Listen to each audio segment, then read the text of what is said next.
कुछ बातें ऐसी होती जो हम कहना चाहते हैं फिर भी लगता है छुपा लो, मत कहो, नहीं तो ये लोग समझ नहीं पाएंगे। आपसे सच्ची कहते हैं, भगवत प्राप्ति कुछ करने से नहीं होती, सच्ची कहते हैं। पर फिर आप प्रमाद स्थिति में आ जाओगे, इसलिए वो बातें स्थितिवान ही समझ सकता है, कुछ करने से नहीं होती। भगवत प्राप्ति सहज है, बस जो जो कुछ तुमने अपना मान लिया उसको छोड़ दो, बस इसीलिए साधना कराई जा रही। नहीं, सच्ची कहते हैं, सच्ची कहते हैं। जो भी किया जा रहा है सब प्रकृति के अंतर्गत है और आदि अंत वाला है। आप देख लो, जो भी किया जा रहा है, क्या आदि अंत वाली क्रियाओं से अनंत को प्राप्त किया जा सकता है? क्या अनित्य शरीर की अनित्य क्रियाओं से नित्य तत्व को प्राप्त किया जा सकता है? नहीं। इसीलिए हम कह रहे हैं कि हम छुपा करके, इसीलिए कि आप फिर कहोगे फिर ये करो ये करो ये करो, ऐसा आप आदेश करते हो क्योंकि आप असत धारणा से युक्त हो, असत क्रियाओं से युक्त हो, असत शरीर में अहम किए हो। नहीं तो जिस समय गुरु कृपा से बात हटती है तो सच्ची मानो रोम रोम भगवत स्वरूप है।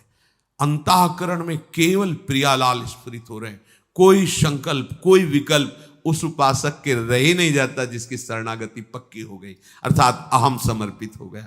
अब वो कुछ ऐसा है कि शब्दों से उसको हम नहीं बता सकते, इसीलिए लगता है कि अगर कहीं हम उसको बताने की कोशिश की तो ये लोग प्रमाद न कर लें कि भाई कुछ करने से होता। अगर आप अभी कुछ नहीं करोगे तो असाधन करने लगोगे, पाप आचरण करने लगोगे, क्योंकि आपके मन की सामर्थ्य नहीं है कि वो बिना किए रुक जाए।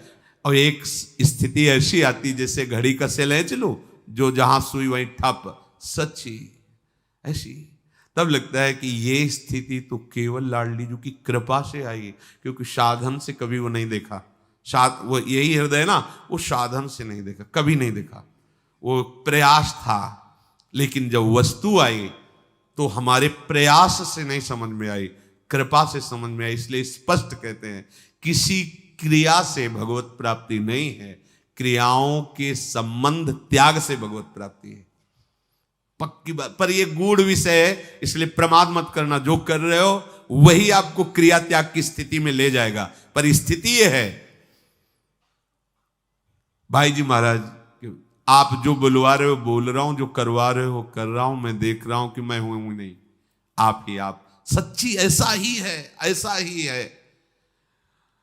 कोई भी त्रिभुवन में ऐसा असाधन नहीं जो भगवत प्राप्ति ना होने दे, और कोई भी त्रिभुवन में ऐसा साधन नहीं जो भगवत प्राप्ति करा सके।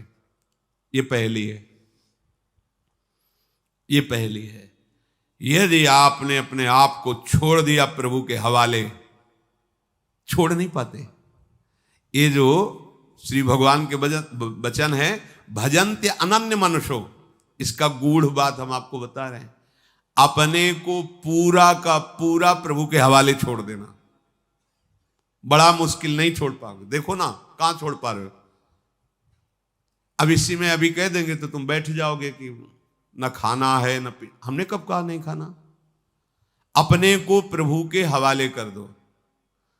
आज से हमारे शरीर, हमारे मन, हमारे वचन, हमारी चेष्टा और मैं, इसके अधिकारी केवल प्रियाजू हैं। अब जैसा चाहो लाडली वैसा हम देखेंगे, कहीं भी मैं नहीं हूं। अभ्यास करो इसका, क्योंकि अभी अभ्यास है मैं हूं, इसका अभ्यास करो। ये लाडली जू ने, ये लाडली जू ने करा, ये लाडली जू ने बोला, ये लाडली जू की इच्छा, ये लाडली जू के। तो आप कह सकते हो फिर पापाचरण, इस वृत्ति में पापाचरण होते ही नहीं, क्योंकि पापाचरण होते अहंकार वृत्ति में, देहाभिमान में। ये तो भगवत भाव है, इसमें पापाचरण कहां हो सकते हैं? अगर आपकी शरणागत नहीं, आप केवल बातें बना रहे हो तो होगा, पर झूठा खेले सांचा हो। आ जाओ इस बात, काहे को भार लिए हुए। प्रभु भी गीता जी में आपको इशारे से बता रहे हैं, तुम्हारा केवल एक काम है, अनन्यस चिंतयन्तो माम, बस। और अनन्य चिंतन माला को नहीं कहते, ध्यान रखना। यही अनन्य चिंतन हम किन के हैं, बस इतनी बात बैठ जाएगी तो भजन अपने आप। अब कुछ बातें कह रहे हैं कि हम कहना चाहते पर हमारे पास शब्द नहीं है, ये श्वास हम नहीं ले रहे हैं, ऐसे ही भजन हो रहा है पक्का। ये पलक हम जैसे नहीं झपक, ऐसे ही भजन हो रहा है। ऐसी दिव्यता आ रही है, दिव्य भाव पद का, दिव्य चिंतन पद कहीं नहीं, बिल्कुल नहीं है, कोई करता नहीं है, कहीं नहीं है। और आपको क्या बताएं, उठते बैठते चलते फिरते, तब बार बार बस इसी बात का रोना आता है कि अगर आप ना हाथ पकड़ती तो मैं कभी समझ ही नहीं पाता ये क्या है, कभी नहीं समझ पाता। वो एक अहंकार साधना का मैं जितेंद्री, मैं महात्मा, मैं ये कुछ मैं नहीं, ये मैं समर्पित हो जाए, फिर जो आनंद की वर्षा होती है वो, इसमें तो कुछ बताने का सामर्थ्य नहीं। बस इतना समझ पा रहे हैं कि अगर आप ऐसे हो जाएं, शरणानंद जी ने अपने जो दिव्य ज्ञान का प्रादुर्भाव हुआ उसकी मूल धरा का उन्होंने वर्णन किया कि वो आगरा जा रहे थे, नेत्र बाह्य नहीं थे, आंतरिक ज्ञान संपन्न महापुरुष, वो डंडा लेके, तो उनको पता नहीं चला, वो कगार पे ऐसी वो फटी और गिर गई यमुना जी में। अब डंडा भी गिरने पर अब आंख बाहर की, वो तो पता चले ना किनारा किधर है, अब कुछ पता नहीं चले किधर हाथ पैर मारे, आंख हो तो ये किनारा इधर की तरफ। तो उनके मन में आया कि अब तो श्री भगवान ही केवल रक्षा कर सकते हैं, तो हे भगवान मैं आपकी शरण, हृदय से।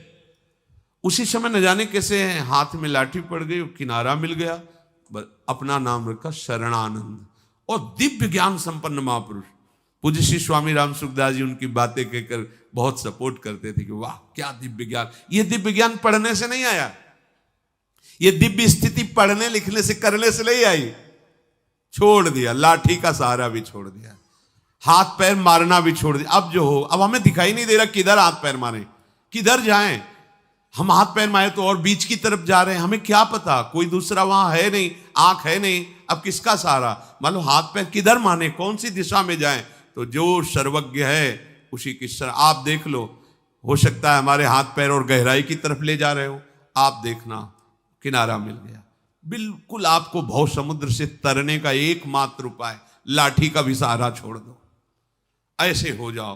पर ये ऐसे होना लगता है, कैसे हो, फिर शुरू करते, चलो नाम ऐसा करो, ऐसा नाम जप।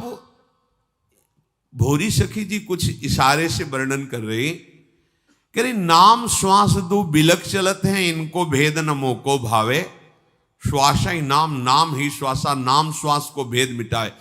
ये बात यहां आती है, रोम रोम और रग रग बोले तब कछु स्वाद नाम। आपसे सच्ची कहते हैं कि श्री जी के सहारे हो जाओ, क्योंकि ऐसा अन्न नहीं है इस समय, ऐसा संयोग नहीं है, ऐसा वायुमंडल नहीं है कि हम प्रियालाल की अनन्यता धारण करके भजन में डूब जाएं।